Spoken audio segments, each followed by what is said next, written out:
Hello, Amanda Kendall here with Elevating Profits. Today I want to show you a quick overview of how to record the PPP loan and the PPP expenses on your QuickBooks in order to make sure it's all hitting the accounts correctly. The thing to keep in mind here is, as of the time of this recording, the IRS has stated that the expenses paid for by the PPP are not tax deductible on your business tax return. So you still need them to hit your profit and loss so you can see your total wages, you can see your total rent, you can see your total utilities. But then you need to pull them back off without reducing those total numbers. And so what I'm going to do is I'm going to show you how to do this. So the first thing I want to show you is how to actually record the PPP loan proceeds that go into your bank. So when this comes in and you see this deposit, you're going to assign it, as I did here, to PPP loan. Now, you will have wanted to create that under your chart of accounts. So you can see here I have PPP loan as another liability. I've put it in as a line of credit. You can put it in as a loan payable.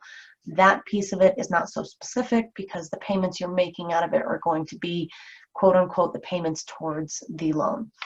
Then you want to create contra expense accounts. And so these are expenses that when we put them in the books, it's going to reduce the expense that it is a subcategory of. And so you can see when we look here, you can see that I have this as a PPP payroll contra expense, and it's a sub-account of payroll expenses.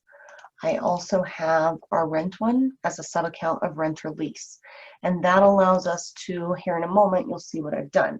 So when you look at this register, you're going to see that I've already got an expense in here, and I'm going to show you how to do that in a moment. But what I want to show you really quick is when we look at our profit and loss, and we're going to just look from April 30th to current. When you look at that, you can see that we have rent or lease, and we have the rent contra expense account. So the total rent that's deductible on the profit and loss is actually zero. And so that is what we're actually going to be looking at as we do these. So what I want you to do is, let's go into, and if you have bank feed set up, this has probably already come in, but I'm just going to add one in here to show you what we're doing. So let's say that we have payroll, and that's going to run us $8,500. And again, your books are going to be way more detailed than this. I'm just putting in some examples to show you. So we have that here. So if we go back to our reports, and we change our dates, you can see that now we have this payroll expense on here. So what you're going to do is you're going to go in and you're going to create a journal entry around this. And so what we're going to create on this is we are going to put in the PPP loan, because we want to debit it out of there. And so we're going to debit the $8,500 for payroll expenses.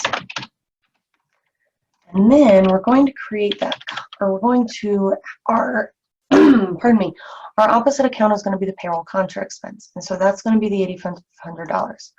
So if you save and close this here, and we go back to our profit and loss, you're going to see that we have our payroll expenses here, but we have the contra expense, and it zeroes it out at the bottom.